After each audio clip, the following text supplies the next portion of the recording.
Penuntun Saat Teduh Sinode Gereja Kristen Jakarta, Jumat 16 Oktober 2020. Judul renungan, Iman Sebuah Proses Perjalanan. Terambil dari Nats Ibrani 11 ayat 8-12. Karena iman, Abraham taat ketika ia dipanggil untuk berangkat ke negeri yang akan diterimanya menjadi milik pusakanya. Lalu ia berangkat dengan tidak mengetahui tempat yang ia tujui. Karena iman, ia diam di tanah yang dijanjikan itu seolah-olah di suatu tanah asing. Dan di situ ia tinggal di kemah dengan Ishak dan Yakub yang turut menjadi ahli waris janji yang satu itu. Sebab ia menanti-nantikan kota yang mempunyai dasar yang direncanakan dan dibangun oleh Allah. Karena iman, ia juga dan Sarah beroleh kekuatan untuk menurunkan anak cucu walaupun usianya sudah lewat. Karena ia menganggap dia yang memberikan janji itu setia.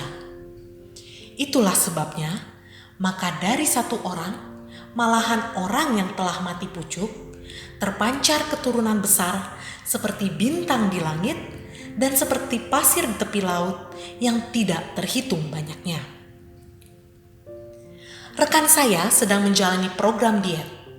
Butuh waktu berbulan-bulan supaya berat badannya menjadi normal. Hal itu tidak mudah baginya. Ia harus mengurangi porsi makan, harus berolahraga, mengurangi cemilan yang enak. Untuk menurunkan berat badannya, membutuhkan proses yang panjang dan tidak mudah.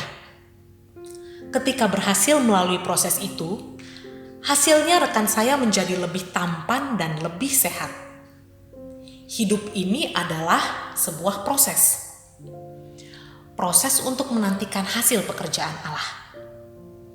Penulis kitab Ibrani mengajarkan bahwa untuk mendapatkan apa yang Allah janjikan harus melewati proses.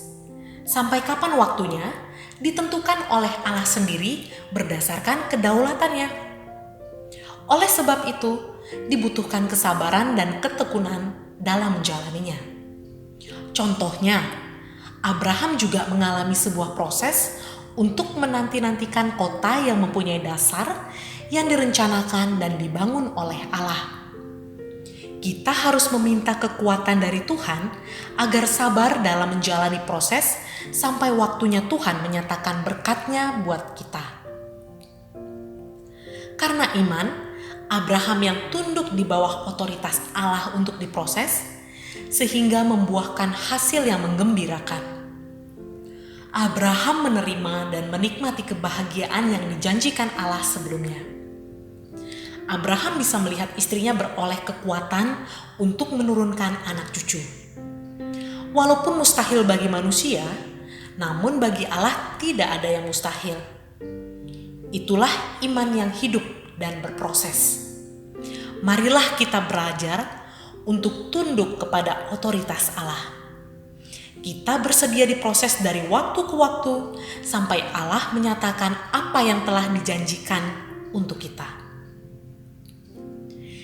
Iman tidak bertumbuh dengan sendirinya, melainkan melalui mendengar, merenungkan, dan melakukan firman Tuhan. Tuhan Yesus memberkati.